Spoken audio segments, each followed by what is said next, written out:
There are numerous places we all go to hear the wisdom that really changes the game. Some places are almost universally accepted as paragons of enriching information. Brendan Lee Mulligan, Matt Mercer, and Matt Colville, all three tabletop masters in their own speciality, and rightfully so. But not all masters of stories and world building sit at TTRPG tables, or at least are most known for doing so. As you all know, this magpie enjoys world building above anything else. The war games and miniature battle simulations can be fun, but it isn't what stretches my creative juices to their limits. I enjoy advice on stories, on worlds, and a lot of times this comes from authors of all kinds, and I think there's a few authors that we often can safely lean on within our own settings, especially in something like fantasy. I gotta know, Tolkien, Martin, or whoever you might fancy, but the one I want to talk about in this exact script is Brandon Sanderson. Brandon Sanderson is likely a very familiar name to plenty of you, but might not be the most famous name out there. I don't know how much you all read. The answer's probably not enough. It's an underused hobby and resource. Go to your local library, try out some audiobooks, have some fun.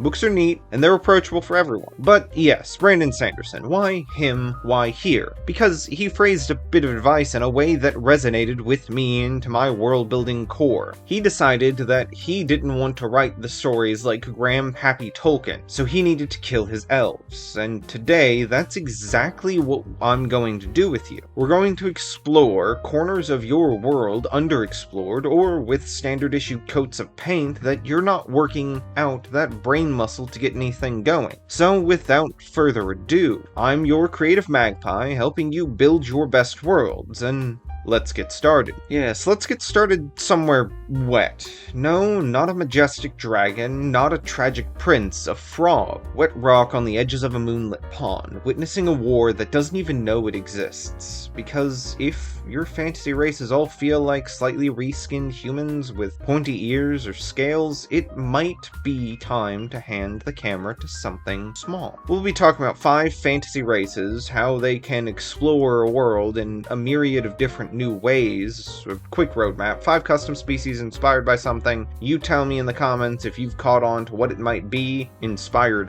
by.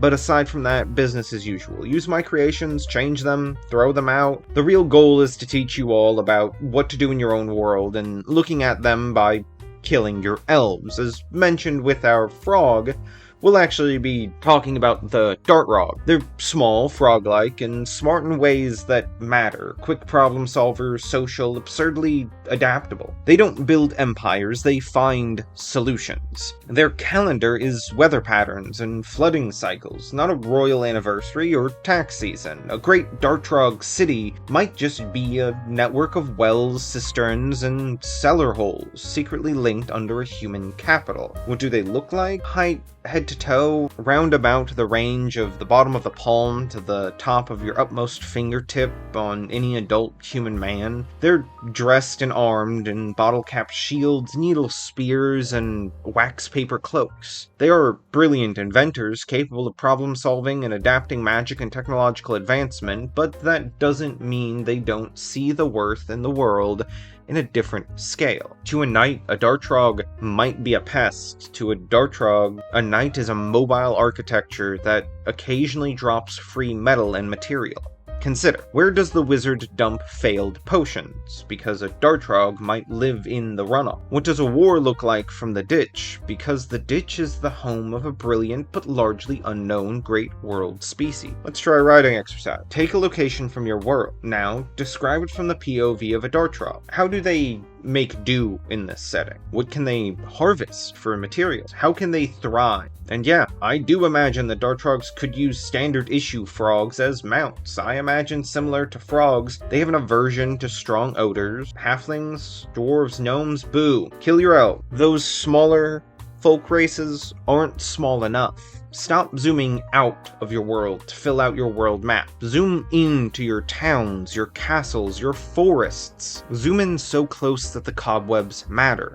If you thought we were wet in our first example, we're gonna be downright soakingly soggy in our next one. Downright submerged. So let me name some folks for you. The Marrow, the Merfolk, Weresharks, sea elves, sahuagins, water genasi turtles, and tritons. That's just a bunch of wet boys and girls of different sizes, but unfortunately, after some time, it all starts to blur. What do I recommend? The panto. Who are the panto? The panto are an undersea species that look like whatever water-bound creature fits their environment. Think of them as conceptual rather than a single standardized race. In coral forests, they appear as an anemone. That's a hard word to say on recording. In coral forests, they appear as an enemy like humanoids, all soft fronds and flowing color. In sunless trenches, they look more like lantern-jawed angler beings, with bioluminescent masks. In frigid polar waters, they're seal sleek, furred silhouettes with dark pupilless eyes. Same people,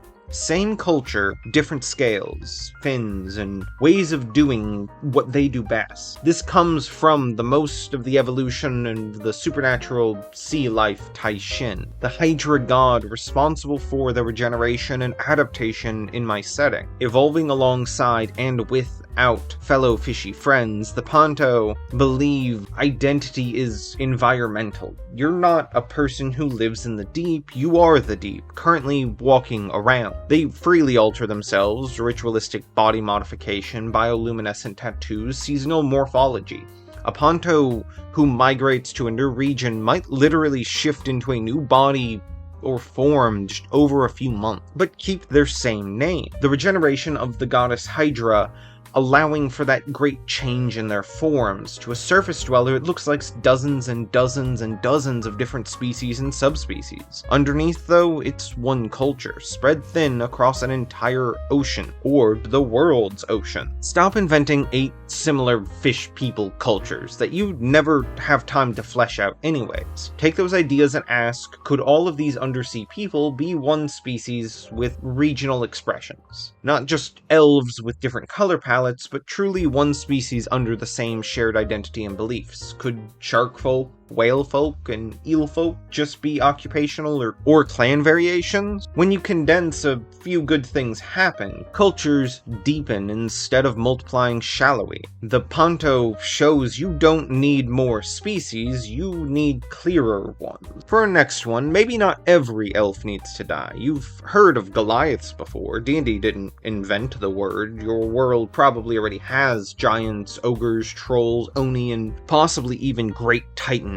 You can add Goliaths, but only if you're willing to do something actually weird with them. Because most Goliaths are just dragging the PNG tool corner down a bit diagonally on a giant to just make it a smaller giant. In my world, giants are already different from myth or D&D. You can learn about them in my couple of videos about giants, or my Patreon posts talking about other various species or types of giant. That frees up Goliath to mean Goliaths are living geology. Not skyscraper big, but certainly in the 8 to 12 foot capacity range, depending on their environmental needs and the stage of life that the giant parent was in. Their bodies layered like rock beneath the soil, skin that looked sedimented, cracked within mineral veins. They aren't just on the land, they are extensions of it. I have always wanted the most aimless of the D&D monsters types to be linked to something, and I think that's the lands themselves. They don't form kingdoms, they form ranges, loose associations of Goliaths who share a mountain chain or plateau, but otherwise connect themselves well enough into other creation race societies. What do my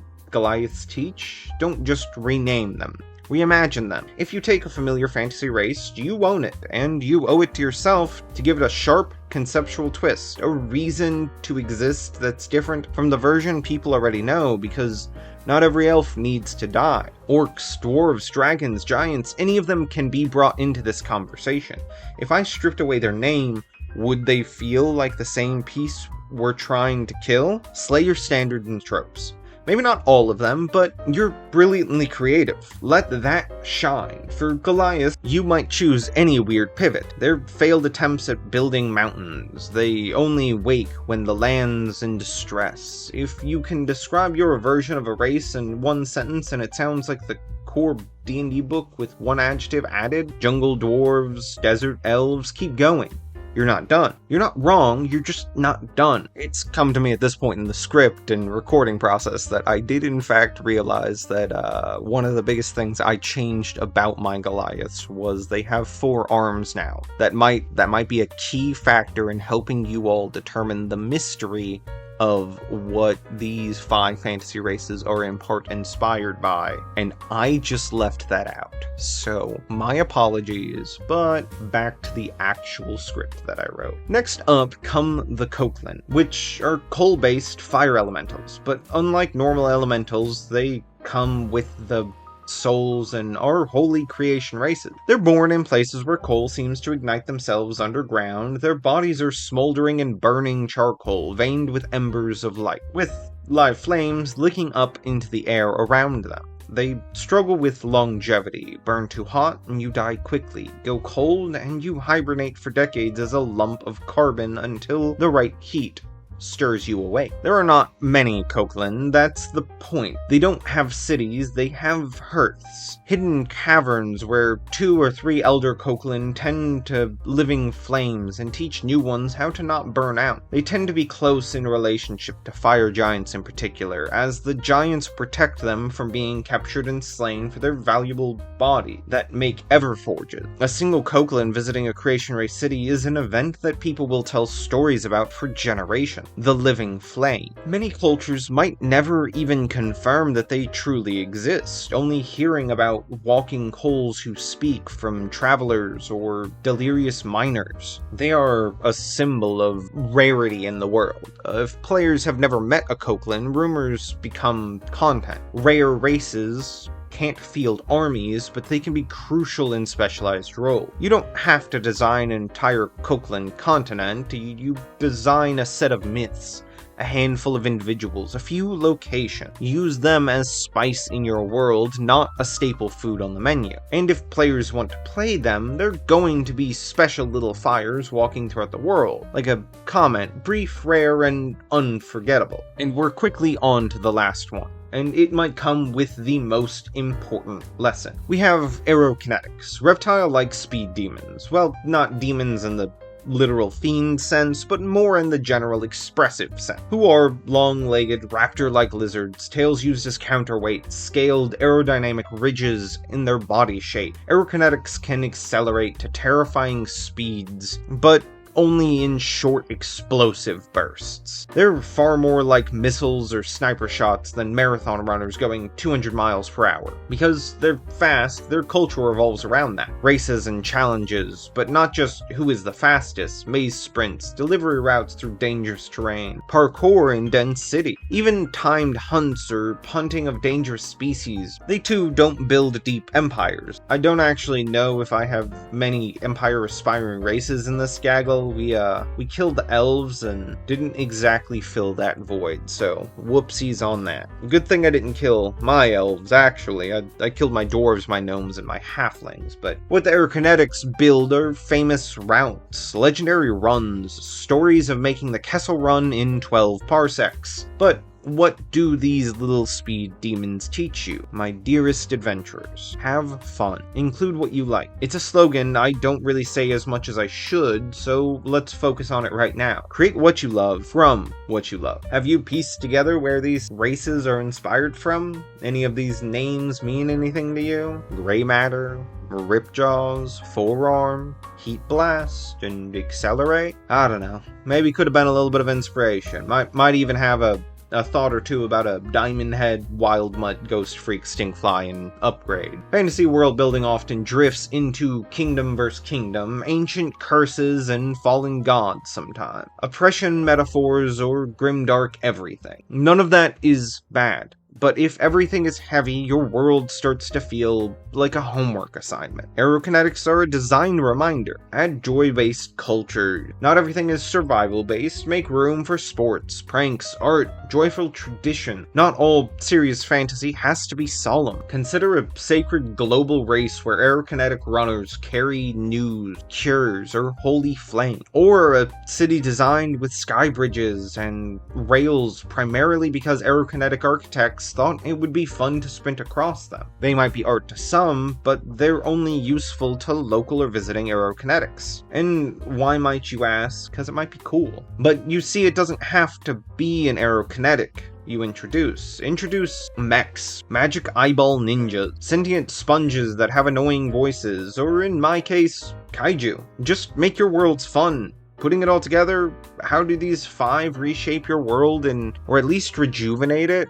Let's drop all 5 into a single world building and watch what happens. The dartrog and the panto both thrive and interact in moist, if not outright, environment. What happens when other species, or each other, compromise or contaminate the water? Keland and goliaths are, from the foundation, built hand in hand due to them both having the common ancestor and cultural tie to giants, and aerocinetics, they're going to be mixed across and interacting with all of these species. And the elves that I forgot to kill when I was busy cleaning the dwarves off the divine world-building boots? Suddenly you've got multiple scales perspective, frog, lizard, human, giant, elemental, a reason your maps, rivers, mines, and coasts matter. Conflict that isn't just orcs attack a town, it's ecology, scale, scarcity, and cultural colliding. Each race tweaks the dial on your world. Dartrogs detail every setting, the panto cohesion across the entire globe. Goliaths are reimagining your familiar faces. Keland, selective rarity, bruise, story.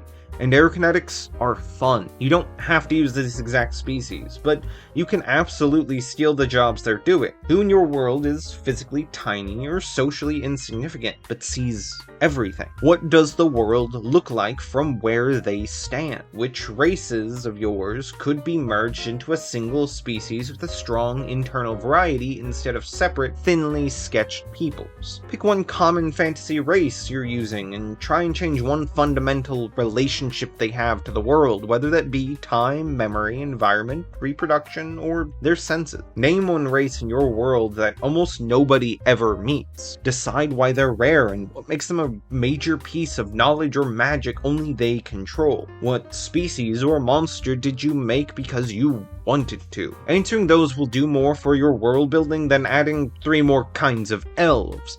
If you watch this far, your brain is probably building something already. Let it. Don't wait until it's perfect. Sketch the frog people in the margin of your book. Add one more rare elemental into the mines their players are going to next session. Flip one familiar race sideways, upside down, and horizontal. And then run a session, or write a scene, where your characters or players meet them. If you want more deep dives into races, cultures, and how to actually use them at your table or in your stories, you know where the buttons are. Use them if you feel like it. For now, go back to your world, find the dragons and the kingdoms, legendary knights and liches, and then ask quietly, what are your frogs doing while all this happens? That's where good world building starts, and that's some of my takes on world building better fantasy race. I know it's a lot, and I hope it's full of inspiration. I hope you got something to take away. I'm hoping that I'm going to be able to bring you all new videos and content pretty regularly as we're chasing the verge of that big ol' 1K sub. So